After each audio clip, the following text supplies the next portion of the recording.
ദൃശ്യങ്ങളനുസരിച്ച്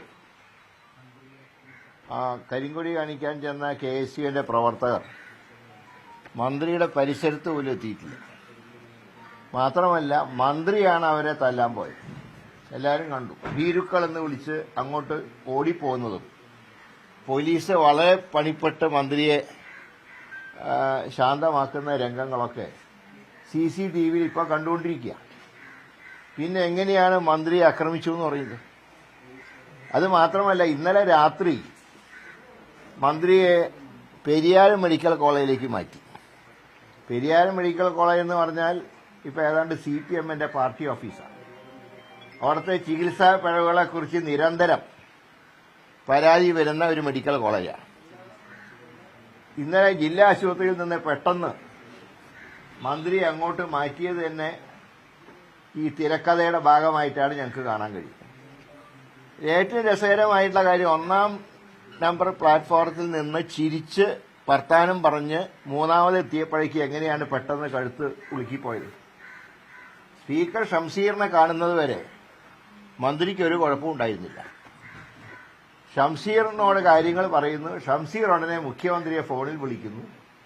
പെട്ടെന്ന് കഴുത്തുവേദന വന്ന് മന്ത്രിക്ക് അവശതയുണ്ടാവുന്നു.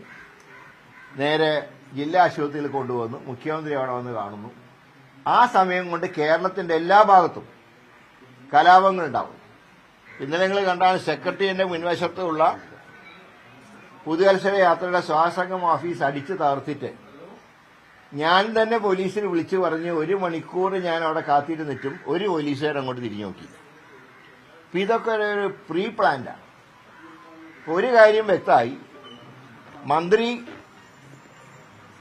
എന്നുള്ള നിലയ്ക്ക് അട്ടർ ഫെയിലിയർ ആണെങ്കിലും 1990കളിൽ യുവജനോത്സവത്തിന് മോണാക്ടിനും മറ്റും അവാർഡ് കിട്ടിയത് അതിന്റെ ഒരു റിഹേഴ്സലായിരിക്കാം, അതിന്റെ ഒരു തുടർച്ചയായിരിക്കാം ഇന്നലത്തെ സംഭവം. അപ്പൊ അതിന് ഏതാണ്ട് നല്ല കപ്പാസിറ്റി ഉണ്ട്. വാർത്ത വായിക്കുന്ന പോലെ തന്നെ മിടുക്കിയാണ് ഈ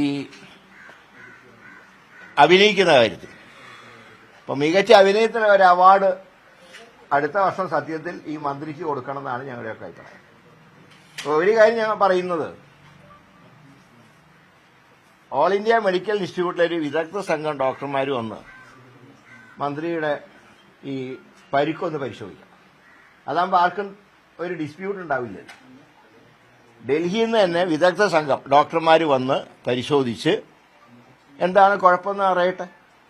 കേരളത്തിലെ ഡോക്ടർമാരെയൊക്കെ മുഖ്യമന്ത്രി പിണറായി വിജയൻ പറഞ്ഞയക്കുന്ന ഡോക്ടർമാരുടെ റിപ്പോർട്ട് അവരെയും ഞാൻ കുറ്റം പറയുന്നില്ല. പക്ഷെ മന്ത്രിയെ സംബന്ധിച്ച് ഒരു കുഴപ്പവും ഉണ്ടായിരുന്നില്ല. ഇത് തിരക്കഥയായിരുന്നു. അത് പിണറായി ഷംസീർ തിരക്കഥയാണ്. പക്ഷെ സ്പീക്കറോട് ഒരു കാര്യം പറയാനുള്ളത്, പുതിയ സ്പീക്കർ വരുന്നവർ അങ്ങ് ഈ കസാല ഇരിക്കേണ്ട ആളാണ്. ഒരു DYFI നേതാവിന്റെ സ്ഥിതിയിലേക്ക് തരം താഴരുത്. അതുകൊണ്ടാണ് ഞാൻ പറഞ്ഞത്, ഓൾ ഇന്ത്യ മെഡിക്കൽ ഇൻസ്റ്റിറ്റ്യൂട്ടിലെ ഡോക്ടർമാരുടെ സംഘം വന്ന് മന്ത്രിയെ പരിശോധിക്കട്ടെ, എന്നിട്ട് നമുക്ക് കാര്യങ്ങൾ ഒന്ന് തീരുമാനിക്കാം. ഏതായാലും പുതുവത്സര യാത്രയെ തകർക്കാനാണ് ശ്രമമെങ്കിൽ ഞങ്ങൾ അതിനെ അതേ നാണയത്തിൽ നേരിടും.